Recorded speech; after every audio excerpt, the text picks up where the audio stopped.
I'm Iris Muller. I'm a certified rehabilitation counselor and a proud mom of 2 children, one of whom has quadriplegic cerebral palsy and is nonverbal. And I'm Alma Schneider, a licensed clinical social worker and the proud mom of 4 children, one of whom has Prader-Willi syndrome. In this podcast, we discuss the uncensored truth about raising kids with disabilities.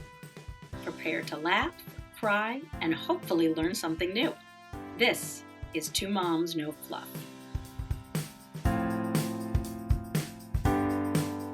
Hello, everybody. This is Two Moms, No Fluff, the podcast in which we discuss the uncensored truth about raising kids with disabilities. And today, surprisingly, we're not 2 moms here. It's just one mom, me, Iris Muller, and my colleague, Alma Schneider, is not here. But instead of her, I'm going to interview her beautiful, amazing, smart daughter, Ilah Saltzman, who's here with us. Ilah, hello. Hello, everyone. I'm so happy to be here. Iris, thank you for having me. Yes, I'm very, very excited. This episode is going to be a continuation of our discussion about siblings and siblings of children with disabilities more specifically. And Ilah, do you mind introducing yourself so everybody that is listening or watching our podcast can hear who you are? Of course. Well, hi, everyone. I'm Ilah. Alma Schneider is my mother. I am 21. I just graduated from American University, got my bachelor's in Spanish studies with a minor in art history. My younger brother, Lincoln, has Prader-Willi syndrome, among many other amazing attributes and qualities, but I am one of 4 children, and I was raised in Montclair, New Jersey. Don't know if we say where we're from. Yeah. So I'm 21. I am moving to Spain in a few months to teach English to elementary students. And yeah, I think that's pretty much it. That's yes. Ilah, I just want to mention that I have a familiarity with you that is much more than just being my friend's daughter, because Ilah, for those who do not know from previous episodes, we had the pleasure of having Ilah as an aide and a tutor for my daughter Karen, who has quadriplegic cerebral palsy and is nonverbal. And Ilah, in my mind's eye, is the role model of inclusion, kindness, good-heartedness, and the ability to be both an advocate and a friend for the disability community, and one of those young people who you can look up to and hope for a better future for humanity. So Ilah, it's a great, great honor to have you here today, and I'm really excited to be able to interview you. Oh my gosh, the honor is all mine. You are the most wonderful mother.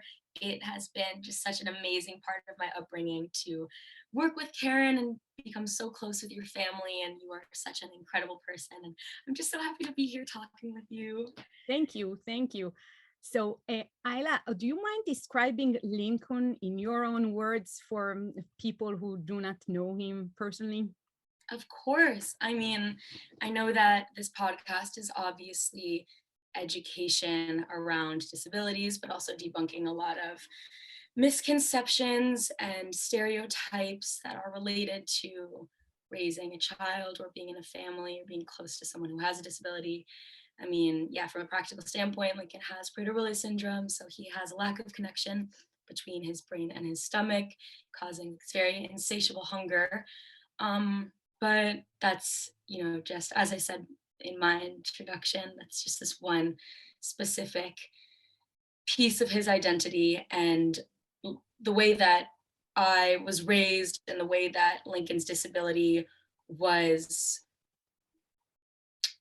incorporated into my understanding of him as I was growing up.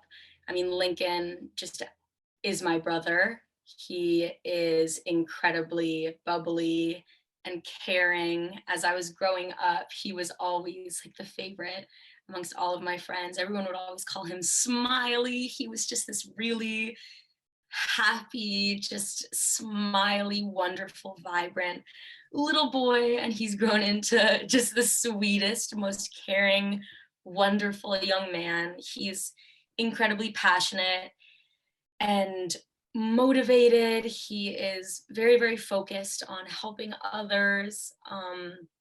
Ever since he was really, really young, he was very passionate about providing support and care for displaced persons, amongst a variety of other populations of marginalized people. He's a big activist and advocate for disability rights and a lot of other really important topics. And he is just the sweetest, most wonderful brother, and we are incredibly close. And yeah, he's just amazing. I would just describe him as this ball of love and energy and warmth. And he happens to have Prader-Willi syndrome amongst all of those qualities. Wow. Ilah, can you maybe describe how your family life when you were growing up, how that was maybe different than the families of other children that you grew up nearby? Yes, of course. I mean, I think just to start off, the misconception that, I mean, also I'm coming from a position of a brother with a specific disability. I think that, that spectrum can really range based on how significant or specific or intense the needs are of the child, whether that be like physical needs, emotional support.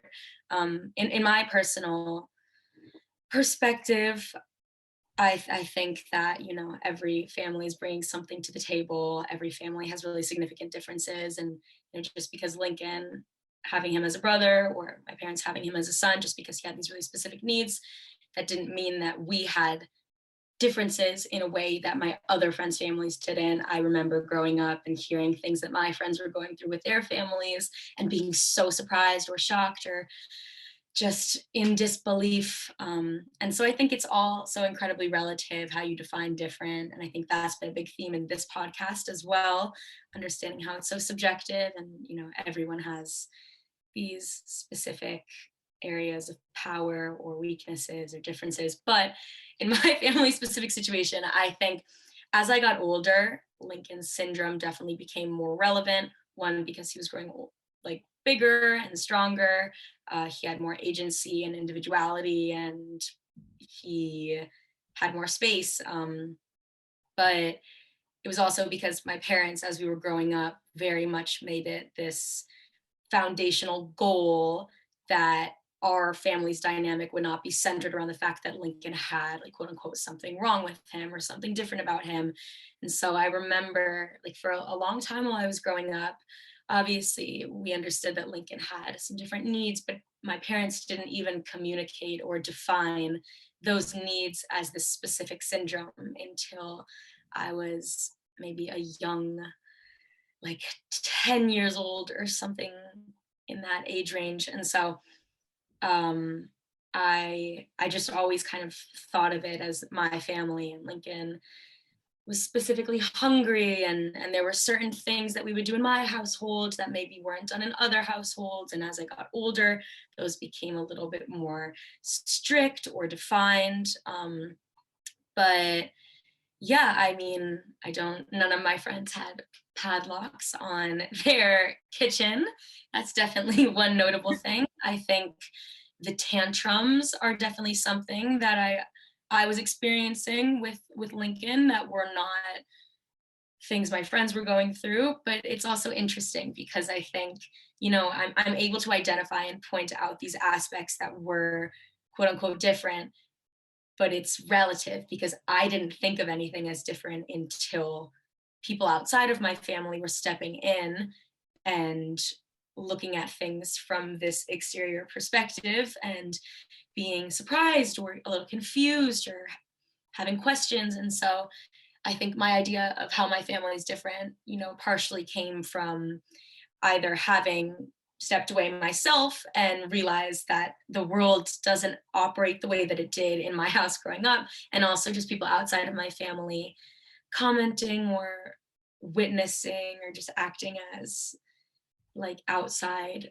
viewers of my family's dynamic, and differences could be pointed out that way. Because for me, my childhood was completely normal in the context of my childhood, if that makes sense. But yeah, definitely notable differences and things that are clearly able to be pointed out as I've gotten older, but things that didn't feel different at the time, just like yeah, specific structure around food, learning how to padlock a kitchen door, use the Ziplocs, all of those gadgets at a younger age in high school and even in middle school, understanding how to calm my brother down from a really intense aggressive tantrum, um, being, hyper aware and conscious and protective in a way that maybe other siblings weren't conditioned to do or feeling responsible to do with their siblings. I think that, a lot of just inherent qualities that you have when you're an older sibling get really amplified if you have a sibling who has not even an older sibling, because my younger siblings experience this as well, but those qualities of protection and care and love and coziness that all gets really enhanced if you have a sibling who has a disability. So I think those are definitely some ways that my household has been, I don't even want to say unique, but I guess just different. Wow.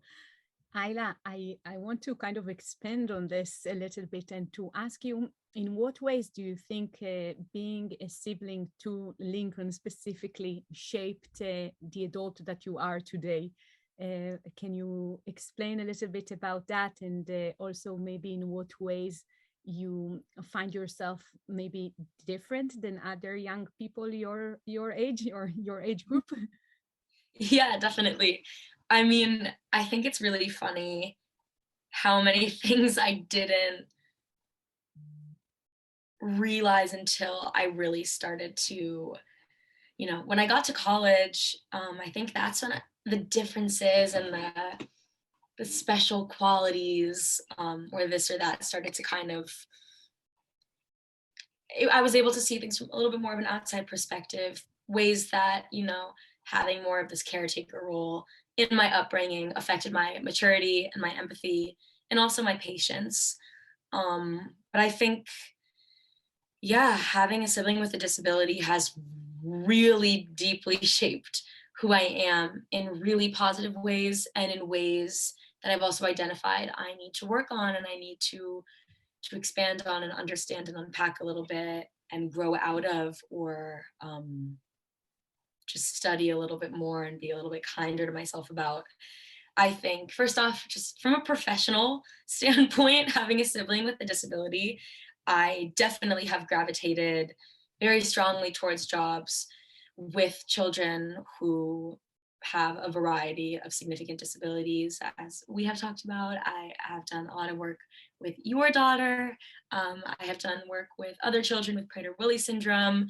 I have worked with a lot of children with Down syndrome, and I think that that area of jobs and of caretaking I've always appreciated and felt very safe in, because it was very reminiscent of being home and feeling purposeful. There's always this kind of meditative quality because you can't overthink or be in your head or be overly stressed about anything in your individual life because you have to be so focused on your job.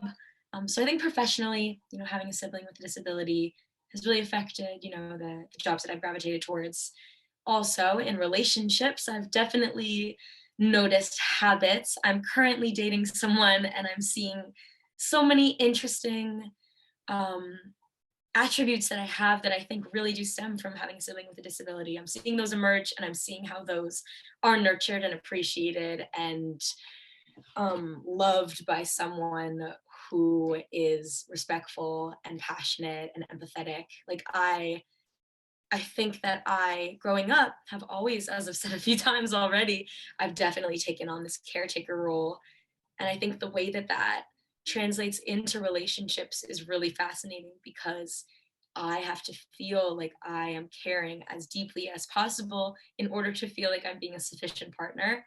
And that's not realistic or sustainable. And, there's such a beauty in that, but it's also important for that to be reciprocated. And I think that I'm really, as I'm getting older and I'm not like a little high school kiddie anymore, I'm really learning how to balance my ingrained feelings of needing to always be the caretaker with the way that I'm deserving of also being taken care of. I think also in friendships, it's very important to me that my friends feel safe and protected and comforted by me.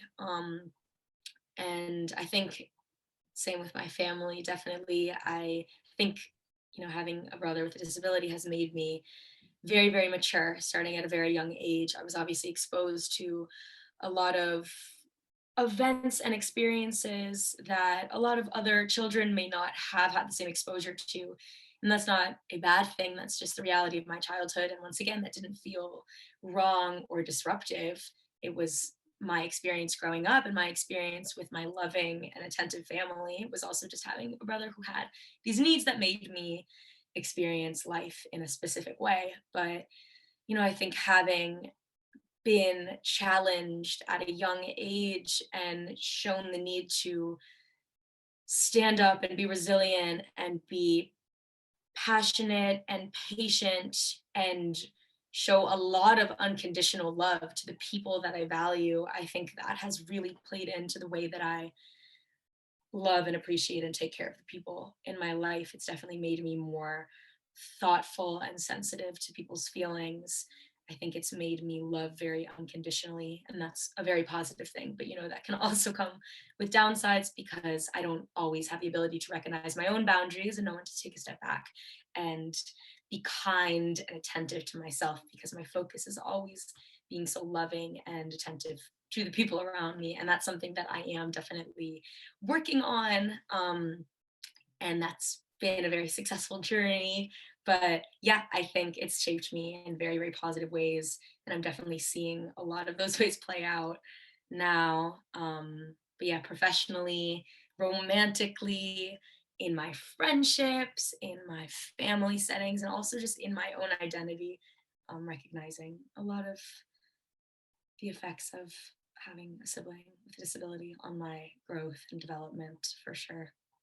Um, Ayla, you know that both Alma and I, in our conversations with parents, there is always a discussion about having another child after having a child with a disability, and what would be the effect of having a child with a disability on the typically developing sibling.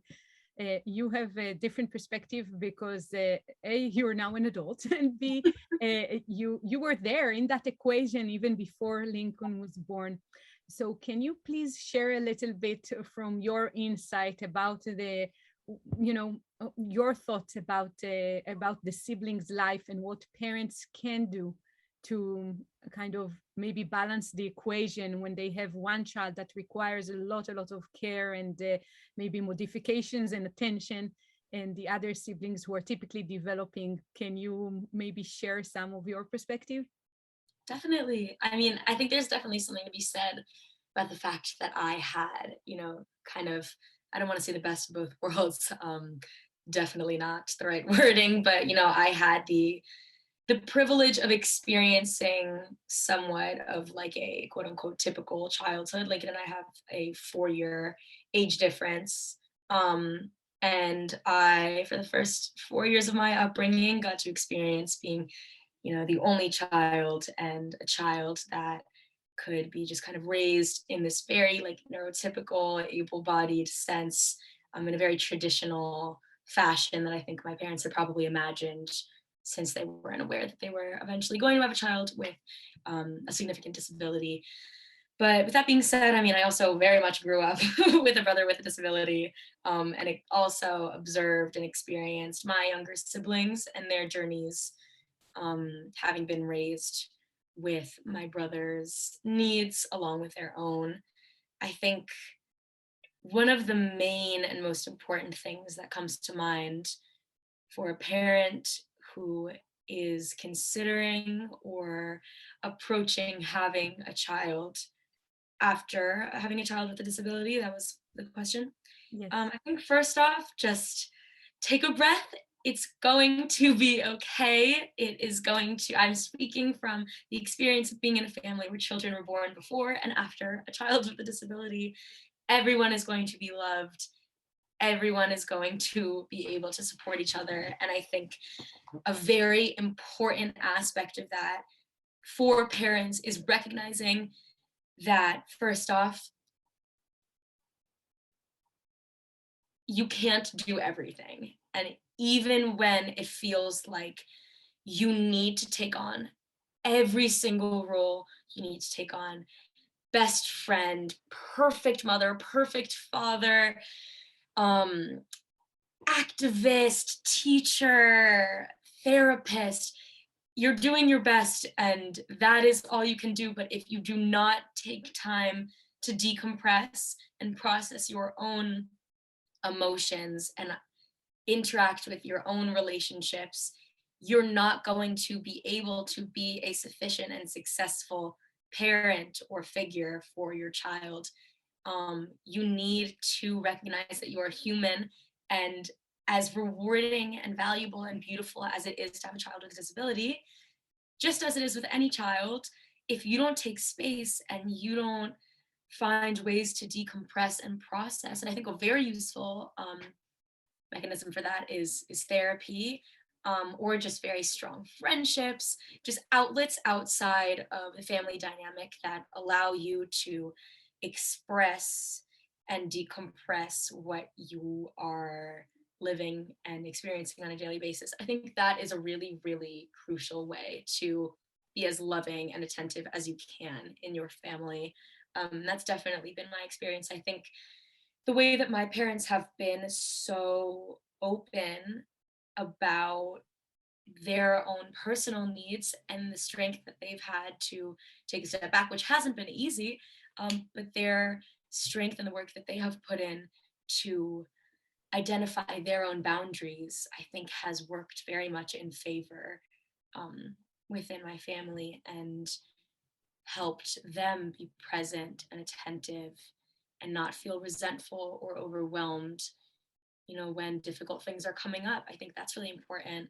I think also, just as a parent, I have such an important thing, if you have more than one child and one of them has a disability, is making sure that every child has the opportunity to pursue and experience their goals and their passions as deeply as they want to. It's definitely necessary that each child feels like they have room and individuality, and agency. I think sometimes, space just inherently will be taken up because one child has more needs in a certain category, but that doesn't mean that there can't also be time and energy and love and space dedicated to the other children. And I think really just remembering that every child needs that nurturing, that's a really important thing just to keep in your mind as a parent who's raising several children and one of them has a disability. I think also just the normalizing, remembering that things don't have to be kept separate. And that's not inferring that everyone needs to be striving to live within this like neurotypical, able-bodied family dynamic timeline. Like that's not the goal.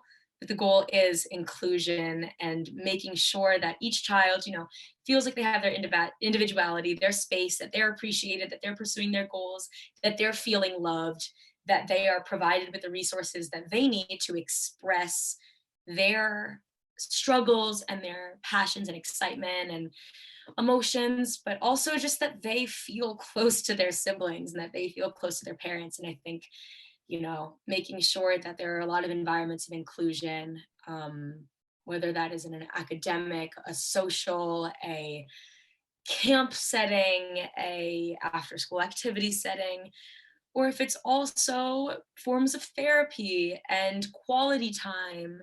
I think these are all really important aspects. I think quality time is super, super important. Making sure that the other children feel like they have their individual attention,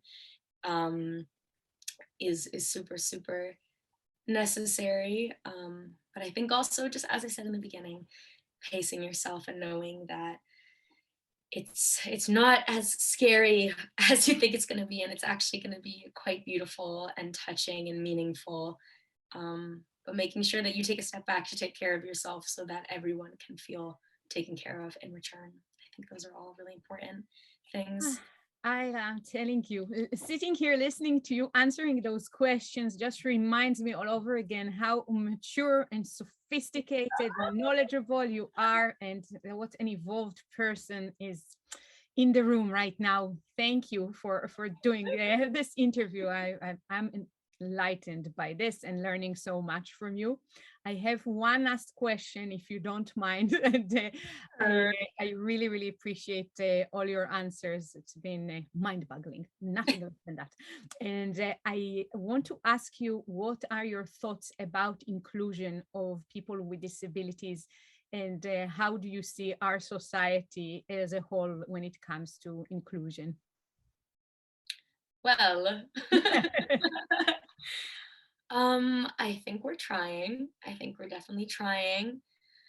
Um, I think inclusion, you know, it's defined in such a variety of ways by such a spectrum of disability activists. Whether that means that you yourself have a disability, that you are a sibling of an individual with a disability, a parent of an individual with a disability. I think it's a very complicated and tense word, because for some people, inclusion means fitting in people with disabilities into this very traditional schema that we have set up of milestones and education system and the professional workforce. Um, and for some people, it means completely stripping down and redefining how society functions and how we incorporate every identity into society, and also recognizing the intersectionality that appears, because it's not just disabilities, it's disabilities in queerness and race and ethnicity and religion and age and gender and sexuality and all of these really important concepts. It's not just one, but I definitely lean towards the second. I definitely think that my goal with inclusion has always been to work so that everyone understands and respects each other's individual needs, and that people feel like their needs can be met in a judgment-free and encouraging and supportive atmosphere. I think I've seen some really beautiful expressions of inclusion in my lifetime, and I've seen successful inclusion for sure. I mean, something that I always talk with my mother about. So I used to work at a summer camp. It was a sleepaway camp, and I specifically worked in I think it was the 8 to 12 age group for children with a variety of disabilities. And it was in a camp that was majority neurotypical able-bodied children. And the camp was always kept a little bit separate. It was a little bit stigmatized. It was a little bit isolated. And there was always kind of this tension around whether the goal should be that there is no separate camp and everyone is just 100% together, or whether this camp needed to operate in this separate atmosphere so that each child could get exactly what they needed. And both in specific ways are valid. You know, with my brother, for example, or with your daughter, you can't just have an environment where there are counselors who are undertrained, understaffed, undereducated on how to treat children with disabilities, and then everyone is just in camp together. But you also shouldn't have an environment where it's like the secret, shadowy cave where all of the kids with disabilities go. No one hears from them, and just stories are told, and every once in a while you can visit. That's not the goal either. And something, because I would always, get stressed over this and talk to my mom and be like, I hate that there's this separation, but I also understand that we live in an imperfect world right now where this perfect inclusion can't be operating. And my mom would always say to me, Ilah, you're not understanding. We've seen that world. We've seen that perfect inclusion. You were raised in that. You are, like, your family is inclusion. You have seen how to be able-bodied and neurotypical and to love and support and protect and respect a person who has a disability in a judgment-free and uplifting zone. And that is something that I've always appreciated. And it's reminded me that even if inclusion needs to be defined, and even if it means different things to different people, inclusion is completely possible. And if you come from an environment where you have been raised or deeply exposed to someone who has a disability, you can identify that it's not this scary, overwhelming theoretical idea that we're never going to be able to achieve, because you've seen it, you've experienced it.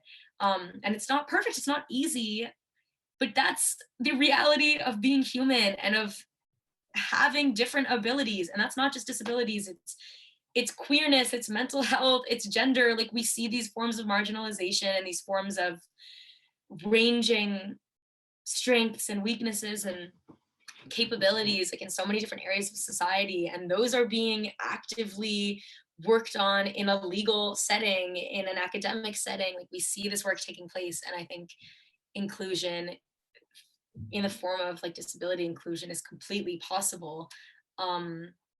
With all of that enthusiasm and optimism that I've described, I will also say that I'm not satisfied with the type of inclusion that I have seen so far.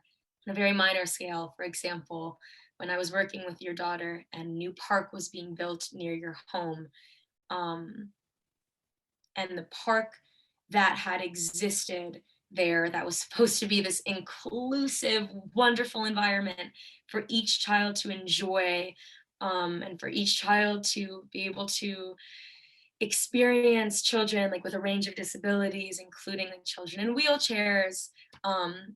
It was supposed to be this incredibly accessible park, and it was not. And going there was so frustrating, seeing how your daughter was not able to, not even just interact with the equipment that they provided there. It completely prohibited her from being able to express herself and mingle with other children because there were these physical barriers. I think that's a very clear example of just structures, literal structures, and also theoretical structures being set up that aren't inclusive. I think also another discrete area, because it's not only in these like very blunt, institutionally enforced areas, it's also in these everyday little setups. Like, my brother has a disability where you can't read it physically as being a disability, and that prohibits him from receiving the same type of sensitivity as a lot of other children who have a range of disabilities experience.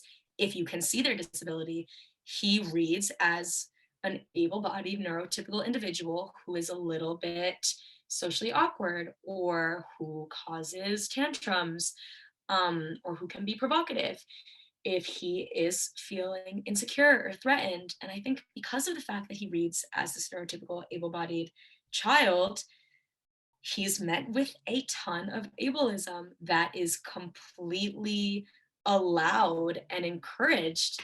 And people don't even understand that they are doing it. But I think that's a perfect example of how ableism is alive and well, because if you can't see it, then it is not excused. And I think that's definitely a really clear area of inclusion that needs to be worked on, is redefining disability, and redefining kindness and care, and just, yeah, inclusion. I think, in a lot of different ways, there's a lot of work that has to be done. I think people need to be trained to overall, and this isn't just for disability rights, I think people need to be trained to be a lot more empathetic, a lot more considerate, and open with their hearts. I think people need better education on what disabilities are. I think a lot of stereotypes and misconceptions need to be debunked. And it's not just acts of hate or anger or disrespect, it's also fetishization and dehumanization and turning these people that have complete agency or are deserving of full respect into babies or people that are incapable of experiencing emotions or logic or intelligence, which is so not true. The things, even just working with your daughter, when I was like a sophomore, a junior in high school, I remember her challenging my views on religion without even being able to speak, asking me these philosophical questions through her eye movements and through her Toby about the meaning of life and what God is, and if God is even real. And if God is real, then why are injustices taking place? And we would get to these incredibly philosophical questions. And she is so much younger than me, but I was learning so much and going home and just having the biggest smile on my face or being on the verge of tears because I was so moved and affected by some of her incredible, just insightfulness. But yeah, I think we're not there in terms of inclusion. Some people are there. Some communities are there. People are actively working. We need to be protesting. We need to be allocating funds to research and to education and to professional environments and group housing and in public schools, having children be exposed to children with disabilities. At summer camp, we need proper training so that any child can be accessing any type of socialization or experience regardless of their ability. And that doesn't mean without the support that they require, but it means that with their specific needs, they are able to still experience life to the fullest. Also, not just children, just to clarify, even if you are 80 years old with Down syndrome, you deserve that same level of consideration and support and access to culture and work and love and respect and education. And I think, yeah, we're working on it and there's still a lot of work to be done. I'm optimistic, and I think that inclusion is possible however you define it. But as long as you are operating under the guidelines of inclusion, meaning support for everyone, and that support allowing access for everyone to feel loved and respected, given equal opportunities, I think everyone's on the same page, and it's possible, and it's something that should actively be worked towards. Ilah, I have to say again, what an honor it is to sit here and to listen to you and to learn from you. I really, really hope and wish for the greater good of our society as a whole that you continue to work as an advocate and to influence society as a whole. You are incredible, knowledgeable, smart, introspective, and it's been a pleasure to talk to you today and to spend all that quality time that our family got lucky enough to spend with you through your work with Karen. And I really hope that people that are listening to this episode can, by virtue of listening to Ilah, understand what a privilege it is sometimes to grow up as a sibling to a child with a disability. Ilah, you're a true role model. Thank you very much. And I hope you'll come and visit us on this podcast again, maybe soon. I would love to. Thank you so much for having me. It's been so wonderful to talk with you and also just reflect on all of the wonderful and special aspects of, being in this community.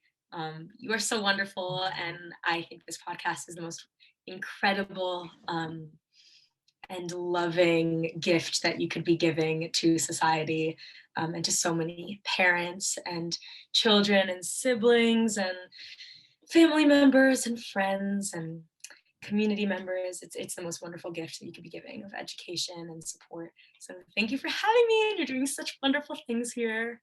Thank you. Thank you so much, Ilah. And thank you for everybody that was listening to us today in a continuation of our discussion about siblings if you guys have any questions to Ilah or her mom, Alma, who's not here with us today, but has, I guess, some of the responsibility for this amazingly evolved person that we just met today.